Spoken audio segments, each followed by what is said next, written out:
Last episode में हमें पता लग गया था कि वो ग्लास फेस गाय और कोई नहीं फरिंदा की फ्रेंड नमसीन ही थी और वो फरिंदा के पीछे ही खड़ी हुई थी। और सीन शिफ्ट करते हैं एक काले रूम की तरफ जहाँ पर नमसीन बैठी थी और काफ़ी परेशान थी। वो खुद को मारने की कोशिश कर रही थी कि इतने में उसके लैपटॉप पर एक मैसेज आता है जिसमें लिखा था कि हेलो, क्या तुम इस वर्ल्ड से तंग आ गए हो और तुम उन्हें ख़त्म करना चाहते हो।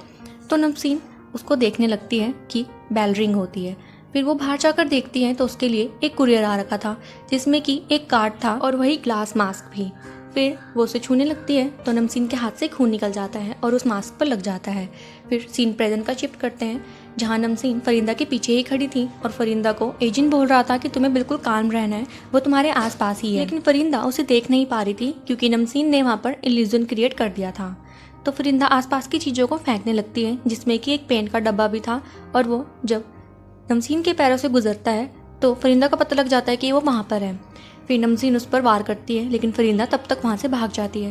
फिर हम जेवन को देखते हैं जो फरिंदा को आवाज़ लगा रहा था लेकिन फरिंदा अपना फ़ोन उसी रूम में छोड़ गई थी। फरिंदा काफ़ी डरी हुई थी और वो एक जगह पर जाकर छुप जाती है। फिर हम जेवन को देखते हैं जो अब स्कूल में पहुँच गया था और अपनी चैंटिंग्स करने लगता है और उस रूम में एंटर हो जाता है। उसे वहाँ पर कुछ अजीब लगता है और वो वहाँ की तलाशी लेने लगता है तो उसे वहाँ पर कुछ मिलता है जिससे कि वो इल्यूजन क्रिएट हो रहा था। फिर वो उन सभी चीज़ों को एक एक करके तोड़ने लगता है। दूसरी तरफ हम फरिंदा को देखते हैं जिसके पास अब नमसीन पहुंच चुकी थी और वो उसे मारने ही वाली थी कि फरिंदा को उसके वहाँ होने का एहसास होता है और वो वहाँ से भागने लगती है। कुछ देर भागकर नमसीन उसे पकड़ लेती है और फरिंदा उसके हाथ को पकड़ लेती है लेकिन वो उसे देख नहीं पा रही थी। लेकिन जैसे ही एजिन उस लास्ट चीज़ को तोड़ता है इल्यूजन खत्म हो जाता है और हम देखते हैं कि नमसीन बिल्कुल फरिंदा के ऊपर ही थी। फरिंदा नमसीन की आंखों में ही देख रही थी लेकिन नमसीन फिर उसको चाकू से मारने लगती है कि वहाँ पर एजिन आ जाता है और नमसीन कुछ भी नहीं कर पाती। उसका चाकू भी गिर जाता है और नमसीन वहाँ से भागने लगती है। तो एजिन बोलता है भागने से कुछ भी नहीं होगा, ये चीज़ तुम्हें ख़त्म कर देगी, इसलिए जो मैं कहता हूँ वही मान लो। लेकिन नमसीन कुछ भी नहीं सुनती और वो वहाँ से भाग जाती है। तो एजिन उसके पीछे जा रहा होता है कि फरिंदा उसे रोकती है और बोलती है उसके पीछे जाना सेफ नहीं है, हम ये बाद में प्लान करेंगे। तो एजिन को गुस्सा आता है क्योंकि नमसीन उसके हाथों से निकल रही थी और वो फरिंदा को बोलता है कि अब तुम बताओगी मुझे क्या करना है क्या नहीं, तुम यहाँ से सीधा घर जाओ, मैं तुम्हें घर पर मिलूंगा। और फिर वो नमसीन के पीछे चला जाता है। फिर हम घर का सीन देखते हैं जहाँ फरिंदा अपने और नमसीन के कुछ मैसेज देख रही थी कि वहाँ पर एजिन पहुँच गया था जो काफ़ी जख्मी था। तो एजिन फरिंदा को कहता है कि अभी जिंदा हूँ, मरा नहीं हूँ। तो फरिंदा उसे सोफा पर बिठाती है और उसे दवाई लगा रही थी। तो एजिन उसे बोलता है कि मैं बिल्कुल ठीक हूँ, ये तो थोड़े से जख्म है, अभी भर जाएंगे। लेकिन फरिंदा उसकी नहीं सुनती और बोलती है तुम्हें काफ़ी दर्द होगा इसलिए थोड़ा सहना, और वो उसे दवाई लगा रही थी। फिर एजिन उससे पूछ लेता है कि वो और कोई नहीं नमसीन ही है ना, जिस पर फरिंदा चुप हो जाती है। फिर एजिन बोलता है कि तुम जानती हो ना कि वो नमसीन ही है और इसीलिए तुमने मुझे रोका था ना उसके पीछे जाने के लिए। तो फरिंदा हाँ में जवाब देती है और एजिन को बताती है कि जब नमसीन मुझ पर हमला कर रही थी तब मैंने उसे वहीं पहचान लिया था। फिर वो काफ़ी ज़्यादा रोने लग गई थी। तो एजिन बोलता है कि मुझे नहीं पता ऐसी सिचुएशन में हैंडल कैसे करते हैं। तो एजिन फरिंदा को कहता है चलो हम आज डिनर पर चलेंगे। लेकिन फरिंदा बोलती है कि तुम्हें तो चोट लगी है ना। तो एजिन बोलता है चोट, कौन सी चोट, और वो अपनी पट्टी निकालता है तो देखते हैं वहाँ पर कोई चोट नहीं थी, जिसे देखकर फरिंदा भी हैरान थी।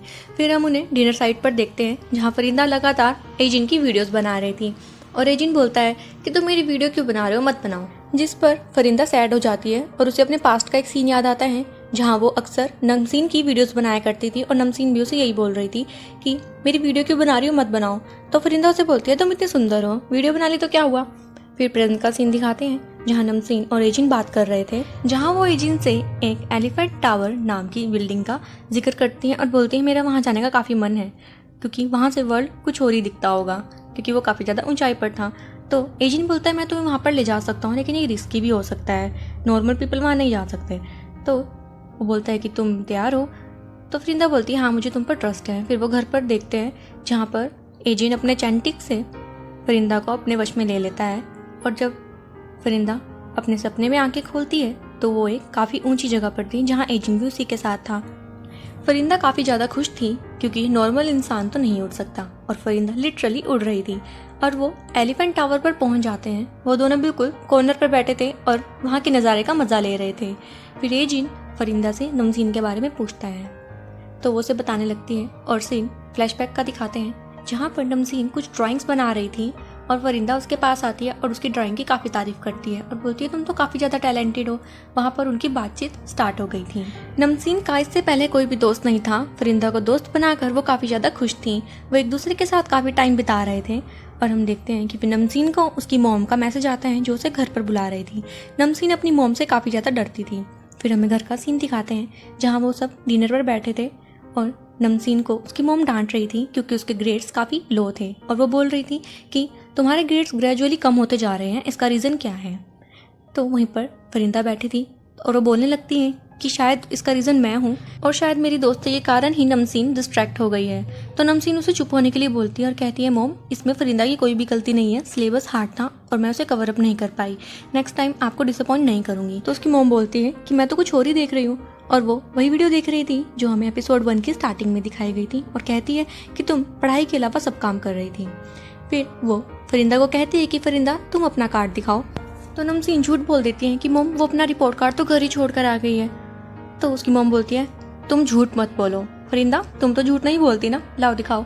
फिर फरिंदा उन्हें अपना रिपोर्ट कार्ड दिखाती है जिसमें फरिंदा के हर सब्जेक्ट में नमसीन से ज़्यादा ही मार्क्स थे। तो उसकी मॉम को काफ़ी गुस्सा आ जाता है ये देखकर और नमसीन भी काफ़ी ज़्यादा घबरा जाती है। फिर जब फरिंदा घर जाने लगती है तो वो नोटिस करती है कि उसकी की चेन वहीं पर ही गिर गई है। जब वो की चेन लेने के लिए वापस आ रही थी तो देखती है कि नमसीन की मोम उसे काफ़ी ज़्यादा डांट रही थी और उसकी सारी ड्राइंग्स चला रही थी और कहती है कि ये सब तुम्हारी ड्राइंग्स के कारण हुआ है। और वो नमसीन को एक गरम आयरन रोड से पीट रही थी जिसे देखकर फरिंदा काफ़ी ज़्यादा घबरा जाती है। फिर प्रेजेंट में फरिंदा एजिन को बताती है कि उसके बाद मैं नमसीन से तब मिली जब हमारे स्कूल में काफ़ी इंसिडेंट होने स्टार्ट हो गए थे। मुझे उसके लिए टेंशन हो रही थी क्योंकि वो भी एक टॉपर है। लेकिन जब मैं नमसीन को बचाने के लिए उस म्यूज़िक ग्रुप में गई तो मैंने नोटिस किया कि नमसीन की उंगलियों पर खून लगा हुआ है जो कि उस पुतले पर भी था और मैंने उसके बैग की तरफ देखा तो उस पर भी खून का कपड़ा पड़ा हुआ था और शायद ये सब नमसीन ने अपने साथ खुद ही किया था। लेकिन मेरा दिल ये मानने के लिए बिल्कुल भी तैयार नहीं हुआ। मुझे लगा ये मेरा वहम है और अब नमसीन मुझे इसलिए मारना चाहती है क्योंकि उस दिन मैं डर के मारे नमसीन को वहाँ पर अकेला छोड़कर चली गई थी। मैंने उसकी कोई हेल्प नहीं करी। फिर वो रोने लग जाती है और एजेंट को बोलती है कि मुझे अपनी फ्रेंड नमसीन वापस चाहिए, तुम उसे बचा लोगे ना। तो एजेंट बोलता है मैं उसे नहीं बचा सकता, वो जहाँ जा चुकी है वहाँ से बचाना बहुत ही मुश्किल है। फिर हम नमसीन को देखते हैं जिसकी तबीयत काफ़ी ज़्यादा ख़राब हो रही थी और उसे एक मेल आता है जिसमें कि लिखा था कि ये तुम्हारा लास्ट मिशन है और इसके बाद तुम हमेशा खुश रहोगी। फिर एजेंट फरिंदा को कहता है कि अब तुम मेरी बात सुनो, जब तुमने मेरे रूम पे वो ऑकल्ट स्टफ देखा था तो तुमने मुझसे पूछा था कि वो क्या है। वो चीज़ें वही है जो कि रियल लाइफ में नहीं है। ये इंटरनेट पर भी काफ़ी वायरल है लेकिन कुछ फेक होते हैं, लेकिन अगर तुम उसमें ज़्यादा डूबने की कोशिश करोगी तो ये तुम्हारे लिए खतरा भी बन सकते हैं। और ये मेनली 2 चीज़ों पर डिपेंड करते हैं। और वो अपने हाथ पर बने टैटू पर इशारा करते हैं और बोलते हैं एक वाइट आर्ट जिसमें कि लोगों को अच्छे कर्म करने के लिए फोर्स किया जाता है, जिसमें किसी को कोई नुकसान नहीं पहुंचाया जाता। लेकिन दूसरी तरफ ब्लैक आर्ट, इसमें लोगों को बुराई करने पर मजबूर कर दिया जाता है। ये दोनों आर्ट एग्जिस्ट करती है लेकिन इन्हें सीखना काफ़ी ज़्यादा मुश्किल है। और यहाँ पर एक ग्रुप भी एग्जिस्ट करते हैं जिसमें कि लोगों को बताया जाता है कि अंधविश्वास सबसे बड़ा है और ये हमारी सोसाइटी का सबसे गहरा काला सच है।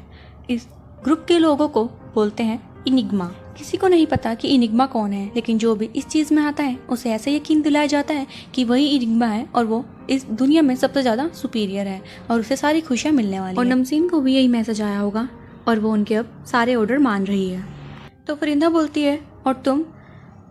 तो एजिन बताता है कि हाँ, मैंने तुम्हें कहा था कि मैं उस इंसान को ढूंढने आया हूँ जो इसके पीछे है, लेकिन मैंने तुम्हें झूठ कहा था, मैं दरअसल इनिग्मा को ही ढूंढने आया हूँ। तो फरिंदा बोलती है कि मैं समझ नहीं पा रही हूँ कि इनिग्मा है कौन और उन्होंने नमसीन को ही क्यों चुना। तो एजिन बोलता है कि शायद पैसों के लिए और हम देखते हैं कि नमसीन कुछ रुपए पेमेंट कर रही थी और वो बाहर की तरफ देखती है। फिर वापस एजिन फरिंदा को बोल रहा था कि दूसरा रीज़न हो सकता है कि वो इस दुनिया को ख़त्म होते हुए देखकर खुश हो रहे हैं। फिर फरिंदा एजिन को बोलती है कि तुम्हें नमसीन को बचाना ही होगा। तो एजिन बोलता है कि उसे बचाना इम्पॉसिबल है, वो अब इस चीज़ से बाहर नहीं आ सकती, उसकी जान को काफ़ी ज़्यादा खतरा है। तो फरिंदा उसे काफ़ी ज़बरदस्ती करने लगती है। तो एजिन बोलता है तुम्हारा टाइम ख़त्म हो गया और हम देखते हैं कि वो रियल वर्ल्ड में आ जाते हैं जहाँ पर फरिंदा बेहोश हो गई थी और एजिन उसे बोल रहा था कि फरिंदा, मैं तुम्हें प्रॉमिस करता हूँ कि मैं नमसीन को बचाने की पूरी कोशिश करूँगा।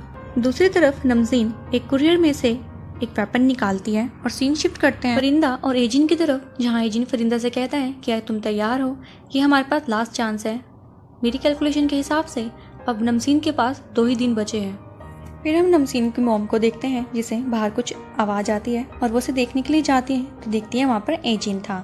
तो एजिन बोलता है कि मैं नमसीन से मिलने आया हूँ और मैं उसका टीचर हूँ। तो वो उसे अंदर बिठा लेती है और बोलती है कि क्या कुछ प्रॉब्लम है, मेरी बेटी ने कुछ किया, क्या उसे स्कूल में किसी ने बुली किया है? वो अपने रूम से बाहर ही नहीं निकलती, पूरे दिन पढ़ती रहती है। एजिन बोलता है नहीं, ऐसा कुछ भी नहीं है, बस मैं उसे ऐसे ही मिलने आया हूँ। तो एजिन देखते हैं कि वहाँ पर पड़ी हुई नमसीन और उसकी मॉम की तस्वीर काली होने लगती है और एजिन ज़बरदस्ती करने लगता है कि मुझे उससे मिलने दो। तो नमसीन की मॉम उसे हाथ पकड़कर खींचती है और देखती है उसके हाथ पर टैटू। तो बोलती है एक टीचर और उसके हाथ पर टैटू, कौन हो तुम? उस पर शक करने लगती है और चाकू भी उठा लेती है। तो एजिन बोलता है कि आप ये गलत कर रही है, मुझे जाने दीजिए, लेकिन वो जाने नहीं देती और बोलती है कि मैं पुलिस को कॉल कर रही हूँ। वो जैसे ही पुलिस को कॉल करने लगती है तो एजिन उसे अपनी चैंटिक से बेहोश कर देता है और सीधा नमसीन के रूम के बाहर चला जाता है और बोलता है कि नमसीन, तुम्हारे पास बहुत कम टाइम है, तुम जल्दी दरवाज़ा खोलो, मुझे तुम्हारी मदद करनी होगी। तो नमसीन अंदर से बोलती है कि तुम मेरी मदद कैसे करोगे? फिर एजिन अपनी वॉच निकालता है और देखता है इसमें कोई भी साइन नहीं आ रहा है और उसे शक होता है। वो दरवाज़ा तोड़कर अंदर जाता है तो देखता है वहाँ कोई भी नहीं था, बस वहाँ पर एक फ़ोन था जिसमें से नमसीन बात कर रही थी। तो एजिन फ़ोन पर बात करते हुए उसे बोलता है कि तुम ये बहुत गलत कर रही हो, तुम मुझे बताओ तुम कहाँ पर हो, मैं तुम्हारी जान बचा लूँगा। तो नमसीन बोलती है तुम खुद ही गैस क्यों नहीं कर लेते कि मैं कहाँ पर हूँ। फिर एजिन को सिर्फ फरिंदा का ख्याल आता है और हम फरिंदा को लाइब्रेरी में देखते हैं जहाँ पर नमसीन पहुँच चुकी थी और दूसरी तरफ एजिन भी अपनी बाइक पर बैठकर फरिंदा को बचाने के लिए निकल गया था। और यहीं पर हमारा ये 3rd एपिसोड खत्म कर दिया जाता है। अगर आपको मेरी वीडियो अच्छी लगी तो कमेंट में जरूर बताना और ऐसे और इंटरेस्टिंग ड्रामास के लिए मेरे चैनल को सब्सक्राइब करना मत भूलिएगा। मिलते हैं इसके नेक्स्ट पार्ट के साथ। Till then take care, good bye.